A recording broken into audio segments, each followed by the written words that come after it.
Guys, I am so excited for our episode today. So welcome to Gray Blazer with Pablo. Awesome original name, as you guys can tell. And today's special guest is Chase Sloan out of Houston, Texas. Chase, it is such a pleasure to have you here. You are one of my favorite people to watch and follow on Facebook and social media. And when we actually met, I was like, oh my gosh, you're amazing. Like, we should be best friends. So tell everybody who doesn't know who you are, where you're at, what you're doing, and all of that fun stuff. Well, thank you for that, Pablo. It has been a great friendship with you, so I'm truly grateful to be on your show today. This is White Polo with Chase Sloan. I love it.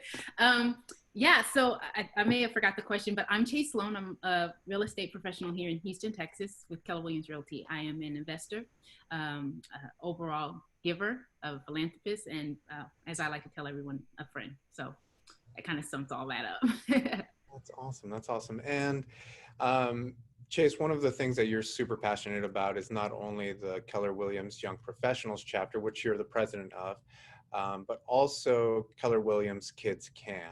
And you're a Quantum Leap instructor. Tell us about what that's like, and share with us some of your passions behind both of those projects. Those are both huge, amazing projects that you're working on. Absolutely. So in 2019, our team, we launched the Keller Williams Young Professionals Houston chapter, which I served as president at the time. In 2015, I was able to join the board of directors for KW Kids Can, and one of our main programs is Quantum Leap. And so since then, we've had an incredible impact, not just in the community, I think in the country, in just really raising the lid of thinking in our young adults and empowering them and empowering the next generation to really live big lives, and giving them a mind map or a game plan on how to fund that big life. And so I'm truly passionate because everything I do aligns with my personal mission, which is to strengthen our communities through business ownership and real estate ownership. And so I love to tell people that when you get clarity on your mission, everything else lines up in front of you. And sometimes people will say, wow, Chase, it seems like you do a lot of stuff. In reality, I believe I only do one thing. And I find spaces that allow me to do that one thing. So it's been an amazing journey. Keller Williams Kids Can, young professionals, everything that I am a part of, it aligns with who I believe I am and the people that I like to be around. That's so cool. And what would you describe is your one thing within the different projects that you're doing? Because I think sometimes people think, oh, I got to be everything for everyone at all times. And what I find when I look at people like you who are highly successful in running multiple projects is, like what you just said, I'm focused on one thing at a time. So what does that look like for you? So it's great that you asked that, because even as we call it dating your personal mission, because you're constantly evolving. There's never going to be a time when you're like, oh, I hit the nail on the head and I never have to go back and edit this. And as I started getting clear in my mission, I realized that I really couldn't control it. I couldn't control really what my community did, if they started a business, if they owned real estate. But what I could do was create the space that inspires the mind, replenishes the soul, and funds the future. And so that's my one thing. My one thing is creating safe spaces and making sure that people feel seen, feel heard, feel validated, and having great fun while doing it.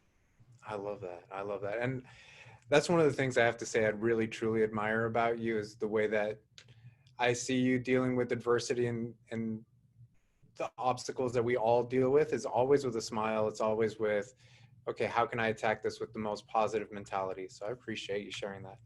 Now, That's after I talk to my mom. I'm usually a basket case, and then I talk to my mom and she helps me, and then I kind of center myself. So it's not all perfect, right? There's always behind the scenes, and I want people to know that. I want people to know that perception is reality. We do get to choose how we process anything that we're up against. However, it's not to say that my mom once told me a long time ago, she said, it's not that positive people don't go through things. It's just they choose to have a positive outlook in between it all. So I think that's important for people to know. That's so cool. Thank you for sharing that. Well, that sounds like it's been a part of your journey and part of who you are. And in your journey, I wanted to ask you because I love writing down goals. I'm big on visualizing goals. If you look at my workstation, I have post-its and stuff all over the place. And you shared a post, I want to say it was maybe a month ago, Mhm. where you shared literally a page out of your diary, and you shared your experience. Can you share that with the people who may not be familiar with that story? Absolutely. So you may have heard of thoughts become things, and I know there are a lot of things around the internet and social media, and they talk on those things. And a couple years ago, maybe even a decade or more or so ago, I just really started writing things down. And even before that, it's not that I was intentional or that, I wake up at 6 in the morning and have these, esoteric thoughts. It's just I would write down goals that I wanted to do and accomplish. And what's funny is that some of these things I would even forget about. I mean, I remember even with Keller Williams Kids Can, I was actually in a recruit select course, which is a training and leadership program within the company. And it was when they were first starting to talk about Kids Can. And I remember watching it and thinking to myself, wow, I want to be a part of that. And at this point, it hadn't even been formed. And I wrote it down. And I always have a journal with me. So I wrote it down in my notes. And not even a year or two later, I was on the board of directors. And I've used this throughout my life. I can look back at it. I've seen it when I purchased my home. I wrote it down. I want to buy a house. I want to be able to put this much down on it. And then you look back at these notes, and even just as you mentioned, being able to have that opportunity to share on stage at Mega Camp. I remember I was at a I was at something, and I remember being a new agent. Someone said, "Yeah, you can never go to the front. Like that's where all the big stars are, right? That's where the celebrities are." And I remember whatever. And I mean, as soon as Mega Camp opened, I like darted to the front of the stage, and I was just getting to know people that I admired in this company. And I remember at the time, our president was Chris Heller. And this was after Mega Camp kind of died down on the day. And I took my name badge out, and I replaced it with the name badge by his, and I took a picture of it. And then I think I got on stage, and I asked an agent, I was like, "Hey, will you take a picture of me?" And she was like, "Yeah." So I snuck on stage and I took a photo, and security was like, "You got to get down from there." But by then she had already taken the photo. And I just forgot about it. And last year I had the opportunity of being able to share at Mega Camp. And it's just very interesting. There's a bowl law that I say, you get what you deserve in your imagination. And I think one of the most challenging things for us to do is to imagine big. I mean, forget about like reality, right? We filter our own thoughts. We filter what we believe is crazy and what we write down. And we even in our most private moments, we play small. And it's something that I really work towards. I didn't have a game plan on getting on Mega Camp. I honestly, it still amazes me to the day that I had that opportunity, yet I totally correlate it all with, you got to see it before you see it, or you'll never see it. So if you didn't write that down, write that down. Repeat it one more time. You got to see it before you see it, or you never will see it. It's actually part of a gospel song, but it's I believe in that very much so. I love that. That resonated right there. So you mentioned something. You're always carrying a journal with you, and I heard I forgot where I heard this. Probably a very successful person once said, right? That's how we find value and validity in what we're saying. So somebody super successful once said that you should always carry two books with you, the one you're reading and the one you're writing. So you're always carrying your journal with you. Yes. What are you reading right now? What am I reading right now? Nothing. I've started back up the Millionaire Real Estate Investor. And so just really kind of zoning in on the things that I want to know. So right now, I'm probably more so listening. I've been listening to podcasts about money and wealth, really getting clear. There's a podcast called When Make Give, and just really focusing on my net worth. That's something that I learned from a mentor of mine, Wendy Papasan, when they really got serious about building wealth. The way that they measured that was their net worth.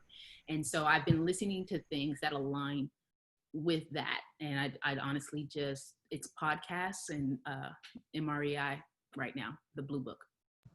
I love that. I love that. And if you guys don't know Wendy, Wendy is an incredible agent in her own right.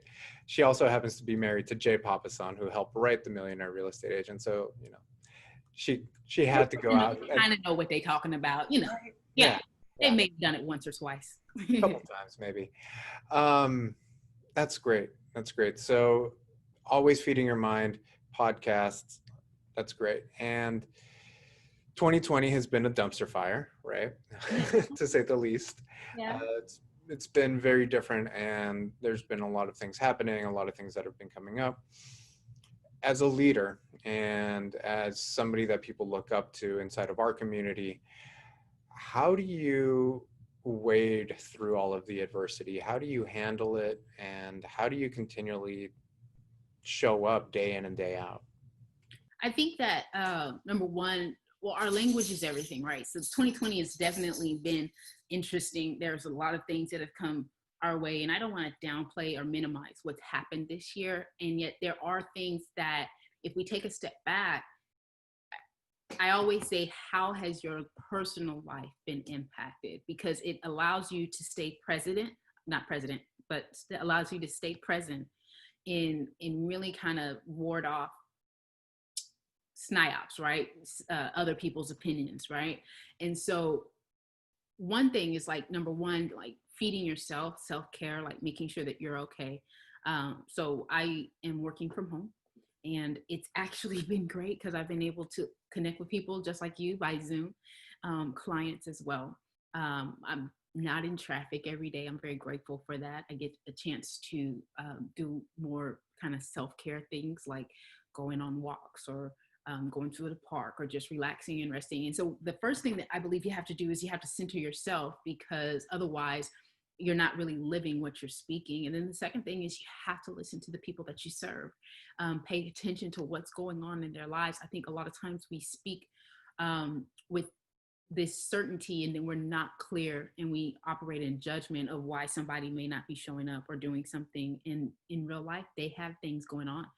And so I think that's something that you have to do. You just have to be an astute listener, connect with people, let them know that you're here, that you're human, and that it's okay. I mean, you have to give people permission to rest. I remember when the pandemic first started and everybody was like, now's the time to write a book and make a course and climb Mount Everest and change the world. And it's like, or take a nap, right? There's nothing wrong with that. And when you give people permission, I think that's when you can really listen and then find out what exactly, as a leader, people are wanting from you. And so I don't think there's a magic answer, but I do think if you listen, it will arise. The answer, the solution always shows up.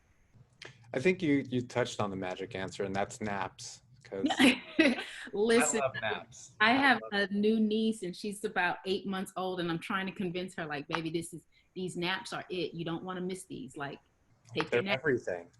They're everything. You're gonna want these when you grow up. Like, enjoy your time.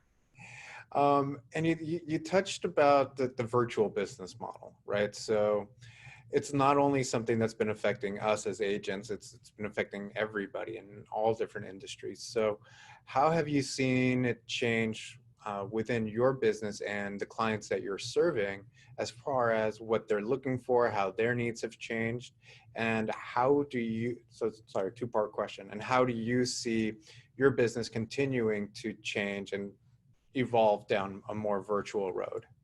I think it's just educating people of the options and then being flexible to change. So one of the things that I mentioned was that we take a lot of our appointments online now. It's not that we couldn't do that before, and yet if without the challenge, it was just never something that we press. We always encourage people to come into the office. Well, I mean, now we're having great consultations, and my clients are at home and I'm at home, and at the end of the day, like, it's just easier. And that's why I think we have to just kind of reflect and kind of redefine when we say 2020 has just been this, chaotic journey. Maybe it hasn't, right? And I think you just educate more. So I invite, like, hey, Pablo, I'd love for us to have a 30-minute conversation. Would you like to have that in person or online?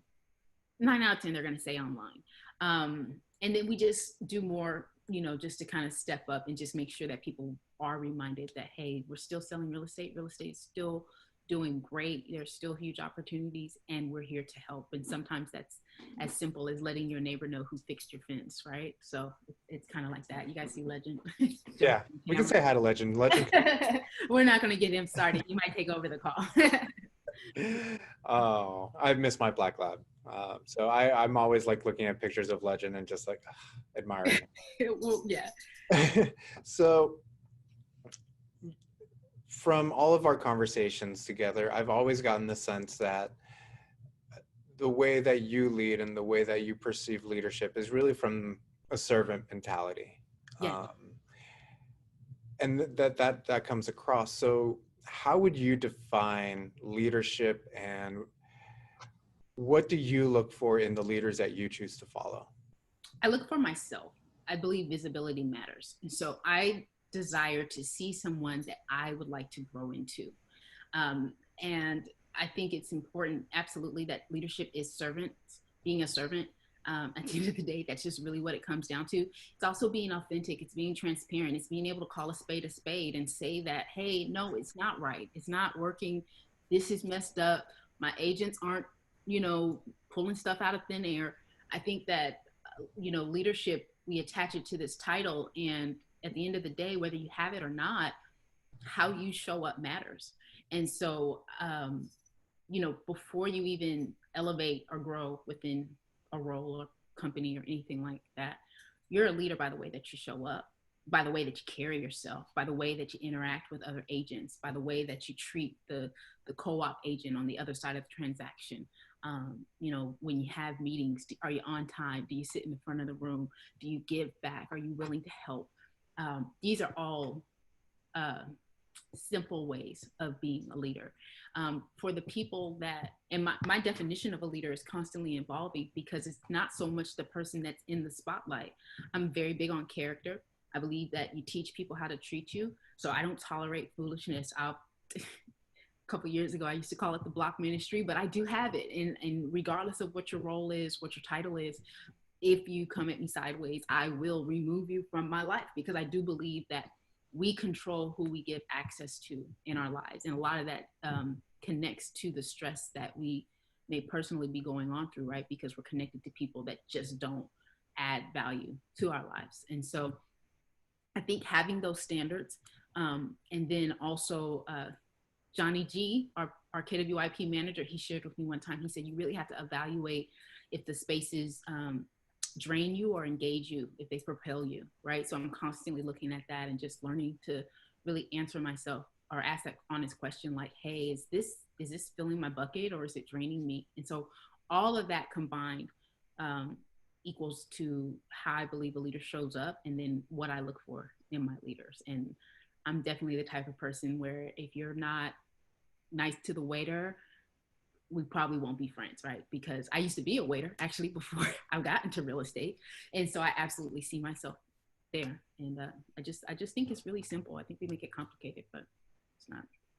I love that. And props to you for having the foresight and the awareness to be able to cut yourself off from toxic people. It's funny, quick sidestep story. I had a agent I was having, some virtual beef with, and I was like, you know what? Like, life is way too short for any of this.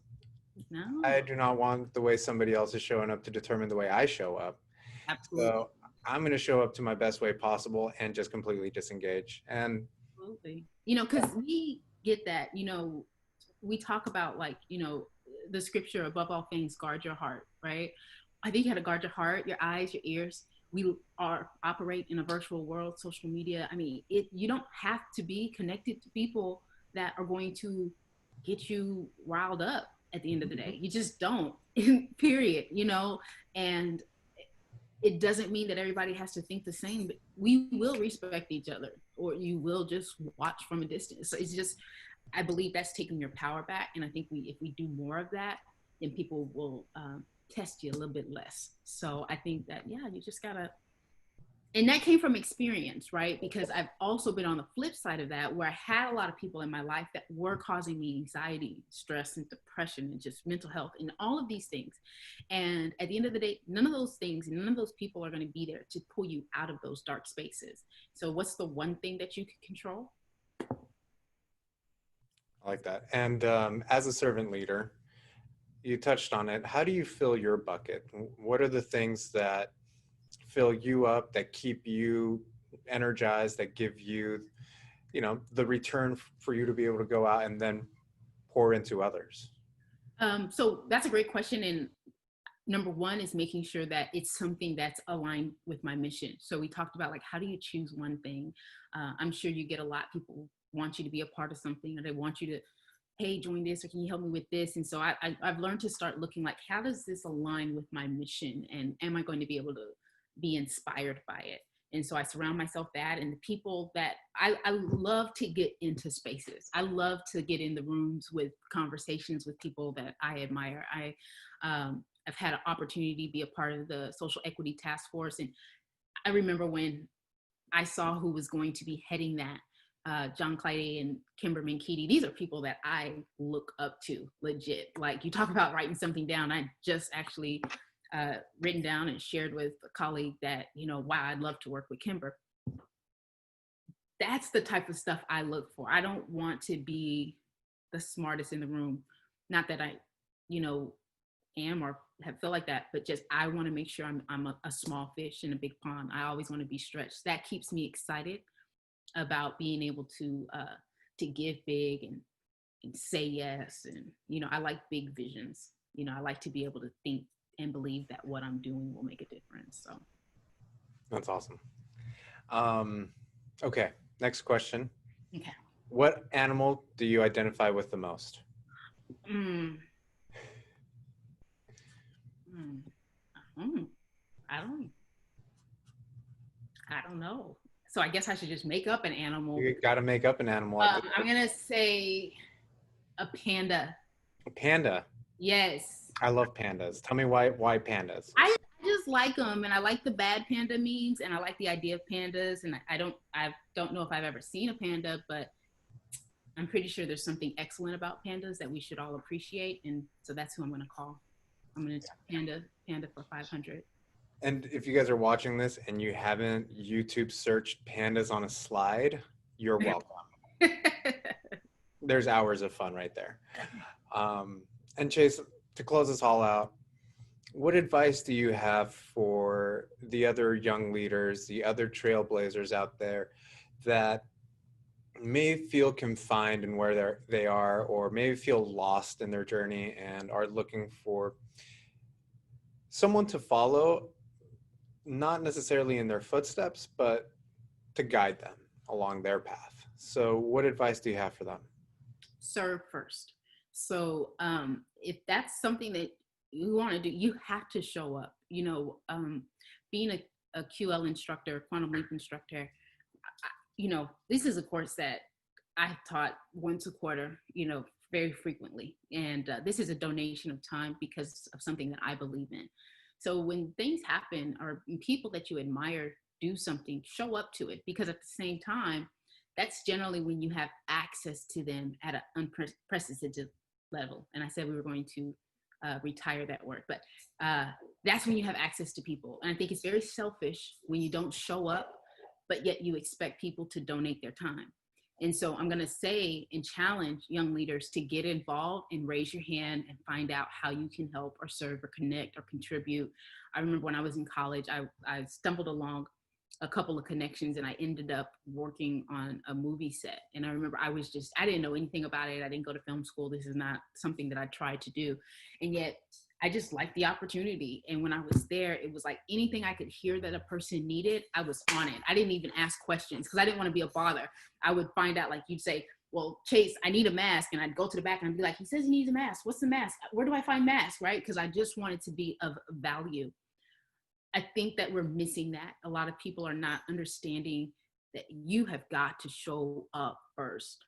And when you show up, then you'll start to find yourself in positions of relationships, leadership, opportunity, where you can actually find that. And then just seek out people. People are human, right? There's nothing scary about people. Reaching out to them in a direct message, or giving them a text or shooting them an email, but you do have to check yourself and how you're showing up.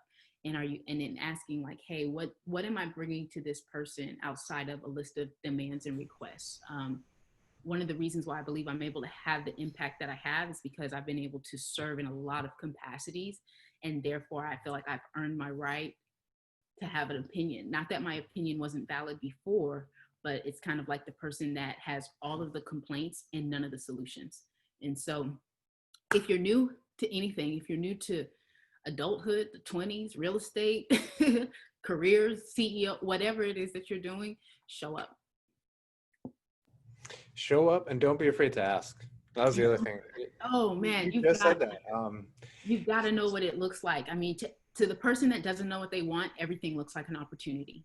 Yep. And so you got to get clear about it, because I mean, we said we'd be transparent on this call. If you don't, you'll find yourself spinning your wheels, depleted, frustrated, and then resentful, right? Because you didn't ask or you didn't communicate. Here's what a win-win looks like for me. So you got to get clear on that, and it's not the other person's responsibility to dig deep and uncover stones on what would make you happy, right? No, you need to know that, and make sure that you hold your giving accountable. Like, it doesn't have to be monetary, but we teach people how to treat us. Love that. It's great. I have like generosity right here. There you go. Yep. Quality of being kind and generous. Form money first. It doesn't have to be, but time, kindness, food, energy, and spirit, right? Yeah. So There's nothing wrong with money. Money is good for the good it can do. I mean, I've had no money, Pablo. It's not fun, you know. So we don't have to, be these, I don't know, martyrs that forego money. There's nothing wrong with that. The purpose of business is to fund your perfect life. If you don't have money, it's hard to do that. It's hard to give when you haven't eaten all day. Yep. And that's just real. And that goes back to being able to ask for what you need, because I'm telling you, you'll get in a spiral of resentment, and it's hard to climb out of that if you're not around conversations that help you with that. That's great. And who do you see yourself growing into over the next few years? So I was asking, like, what are your goals over the next 3 to 5 years? And Nikki was like, that's a dumb question. And I'm like, I'm never asking that again. So thank you, Nikki. So yeah, to phrase it differently, who do you see yourself becoming over the next handful of years? Just a conduit, distribution center, an owner. My goals are to own a market center, to create that space, right? It goes back to my personal mission: create that space that feeds the soul, funds the future, inspires the mind. To be someone that people see themselves in.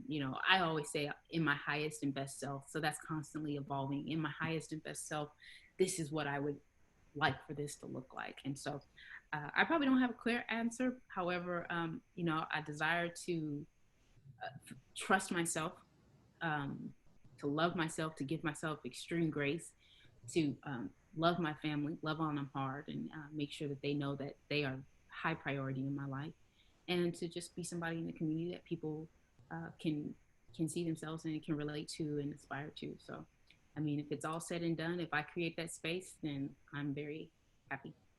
I love that. Chase, thank you so much for being with us today. Thank you for sharing, for being vulnerable, for giving us your stories, the good, the bad, the ugly. You're an amazing leader, and I enjoy watching and following your journey as we're climbing this mountain together. So thank you so much for your time.